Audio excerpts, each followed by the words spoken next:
Yeah, so now we're going to start talking. We've done the Civil War. We've talked about the Civil War. Now we're going to get into Reconstruction. Reconstruction era. Um, the Reconstruction era is one of the major ones, and it occurs right after the Civil War ends. So 1865 is when the Civil War ends. Reconstruction goes from 1865 to 1874. This is a very important time in history because this is when slaves actually start getting their rights, or supposed to be getting their rights. So Reconstruction, again, 1865 to 1874. Right after the Civil War, they passed three amendments. These amendments are called the Reconstruction Amendments, and the 13th, 14th, and 15th Amendments. The 13th Amendment ended slavery. The 14th Amendment gave citizenship to the African Americans. And the 15th Amendment, it dealt with suffrage. And basically, suffrage is another word for voting. It gave African American males the right to vote. So I know I've told you all this before. There's three words to help you remember the 13th, 14th, 15th Amendment. That is free citizens vote. The 13th, 14th, 15th. 13th made them free, 14th gave them citizenship, and the 15th gave them that right to vote. This deals with radical Republicans. And the radical Republicans at the time were the very progressive Republicans that really were trying to push agendas that were totally different than they've ever come across in this time frame, the most I've ever seen. It divided the South into military districts. We've talked about this. The South was divided into 9 military districts, and they were basically the ones that ran the states and the areas until these 3 amendments were ratified. And then, unfortunately, the bad part about this was the removal of the Native Americans from the frontier. They were pushing them out. They were moving them to reservations. They were moving them away from where they had grown to know and to live. And then the cattle industry, that really starts to boom in Texas. That's really what brings Texas up. It really gets their economy back up. And then we talk about the Constitution of 1876. That's the next constitution that is signed in Texas. That really is kind of the last constitution that we have stuck with, minus the amendments that we've had throughout the years. So the Constitution of the state of Texas. Well, the political effects on this is it garnered martial law, meaning the military policies, the state under the governor. So it was military's job to police them, to set the policies out under Governor Edwards. And the Constitution of 1876 was written at the end of Reconstruction.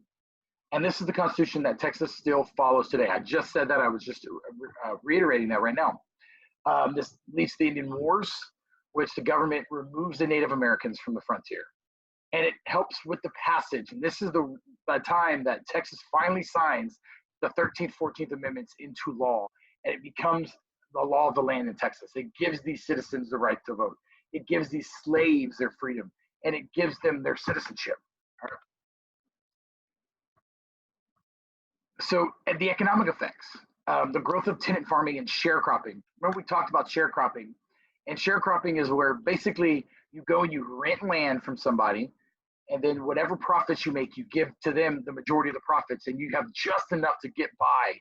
You don't really become rich off of it. This expands the railroad, and the cattle industry begins to boom. This is, again, I said the cattle industry starts to really, really blow up. This is where Texas really starts to thrive economically. It's right after the Civil War, during Reconstruction, and the cattle industry, cows and goats and sheep, this is where they really start to begin. And if you notice, you look right here, you see these are what we call cattle trails. And I know a lot of y'all have heard about cattle trails. We'll get into these more detail later on. But these are the main cattle trails. If you look at them, one of these, if you look at it, it looks just like Highway 35, Interstate 35, going up through Dallas, through Waco, through Austin. A lot of our highway systems in Texas are based on these cattle trails, are based on what they'd had previously been there before. Then we have Juneteenth. Juneteenth is a social effect. There's concern over the future of freedmen, so that's what the social effects are. And Juneteenth, again, is June 19th, 1865. And this is what we call Emancipation Day in Texas. This is when the Northern troops came to Texas, they stepped foot on the land, and they said, all African Americans are free. We are the only state in the United States that celebrates Juneteenth because we were the only state that this happened to. They didn't have phones to call each other. So they took a while for information to get passed from state to state, people to people.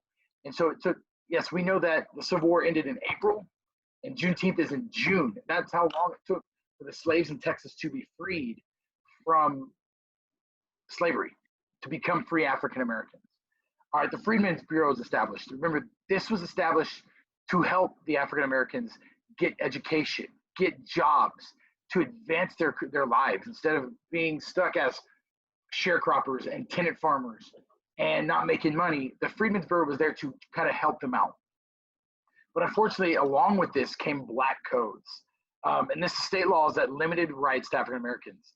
These were state by state based, and mostly every state in the South, they had these laws. They were not written into the constitutions.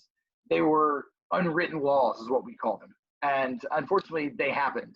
Because of the black codes, this came with the creation of the Ku Klux Klan or the KKK. And these people terrified African Americans. They kept them from voting. They wouldn't allow them to get jobs.